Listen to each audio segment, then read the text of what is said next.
December 2023. A retired school teacher from Kanpur, let's call her Savitri Devi, invested her entire life savings, 4.2 lakh rupees, into what looked like a legitimate IPO. The company had a glossy prospectus, a professional website, a grey market premium of 180%. Her broker said, "Madam, listing pe double ho jayega." She believed him. Why wouldn't she? SEBI exists. Regulations exist. But here's what nobody told Savitri Devi: the grey market premium was manufactured. The broker was paid. The company's financials were fabricated. And by the time the stock listed and crashed 60% on day one, the masterminds had already moved 47 crore rupees offshore. This isn't one story. Between 2022 and 2024, SEBI documented over 140 IPO-related fraud cases. Thousands of retail investors, teachers, auto drivers, government clerks lost money they will never get back. I've spent 6 months investigating this. I have documents. I have sources inside SEBI. And today, I'm going to show you exactly how this machine works and who is running it. To understand this scam, you need to understand one thing first. The Indian IPO market between 2021 and 2024 was on fire. Over 200 main board and SME IPOs raised more than 2 lakh rupees crore combined. Retail investor participation hit record highs. Post-COVID, an entire generation of first-time investors entered the market. They were hungry. They were optimistic. And they were largely uneducated about how IPOs actually work. That hunger created the perfect hunting ground. The scam I'm going to describe isn't one isolated incident, it's a system. A well-oiled machine with clearly defined roles. There are the promoters, often with murky backgrounds, who incorporate shell companies with inflated revenue figures. Then there are the merchant bankers and bookrunning-led managers, some of whom SEBI has now found were complicit in certifying false documents. Then come the market makers, operators, who artificially inflate the grey market premium, that unofficial number that trades outside the exchange, to create FOMO among retail investors. And finally, the distribution network, WhatsApp groups, Telegram channels, YouTube analysts, all paid to push the IPO to unsuspecting investors. SEBI's 2023 annual report flagged this ecosystem explicitly. It noted that in several SME IPO cases, the GMP was being manipulated 10 to 15 days before listing to manufacture artificial demand. The retail investor sees 200% GMP. He borrows money. He applies. And the trap is set. Let me give you a specific case that SEBI actually acted on.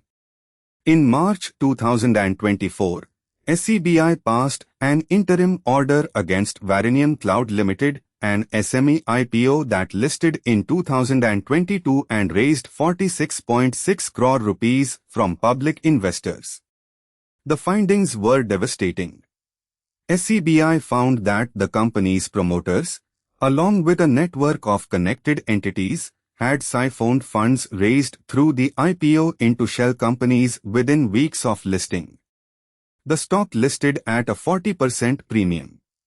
Retail investors were euphoric. And within 60 days, it had crashed over 70%.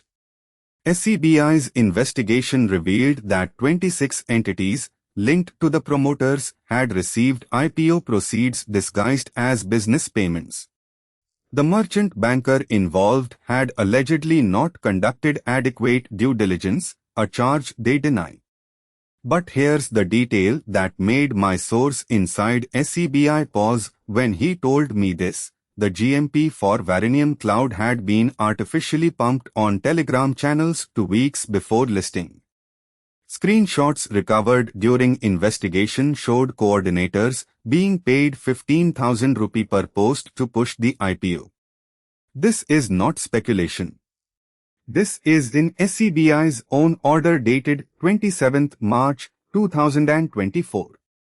Meanwhile, in the same period, the ED registered a separate PMLA case investigating IPO fund diversion worth an estimated 200 crore rupees across multiple SME companies. ये सिर्फ एक company की बात नहीं है. This is an industry. The fraudsters made one fatal mistake. They got greedy. Normally, a well-executed pump and dump takes months to unravel. But between 2023 and 2024, the sheer volume of SME IPO crashes became impossible to ignore. SEBI's own data showed that out of 182 SME IPOs in 2023, over 60 were trading below their issue price within 90 days of listing. That's a 33% failure rate. Statistically, that number doesn't happen by accident. The whistleblower who broke this open was a SEBI-registered research analyst from Mumbai. I cannot name him for his safety, who filed a 47-page complaint in August 2023. Mapping connections between 12 SME IPO companies, 3 merchant bankers, and a single family of operators based in Ahmedabad.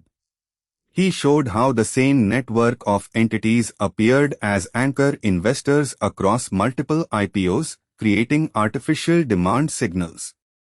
He showed how related party transactions disguised fund diversion. SEBI took note. In September 2023, SEBI chairperson Madhvi Puri Bach publicly stated, and I'm quoting her, "We are seeing a pattern in SME IPOs that concerns us deeply. We will act." Those words were not accidental. Behind the scenes, forensic audits had already begun.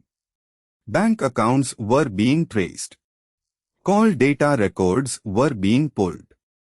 And somewhere in Ahmedabad, a man who had made 47 crore rupees in 23 days was about to get a knock on his door. When SEBI investigators started pulling the threads in late 2023, what they found was sophisticated.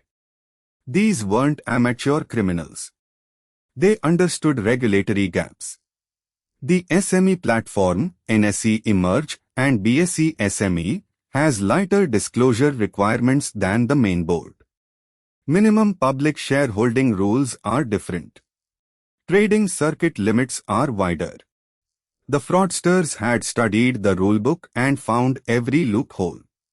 SEBI's investigation teams, working with forensic accountants, traced fund flows using bank SWIFT records and Benami property filings.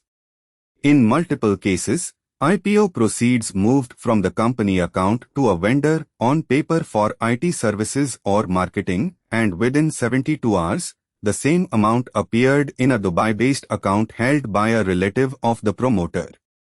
The ED's parallel investigation under PMLA revealed at least 3 hawala networks being used to bring money back into India as foreign investment. My source in the ED described it as a full-circle operation, money raised from Indian retail investors, sent abroad, laundered, and returned as FDI into the promoter's next venture. By February 2024, SEBI had issued 14 interim orders against IPO-related frauds. It directed depositories to freeze shares of over 300 entities. It barred 11 individuals from the securities market. The numbers sound impressive.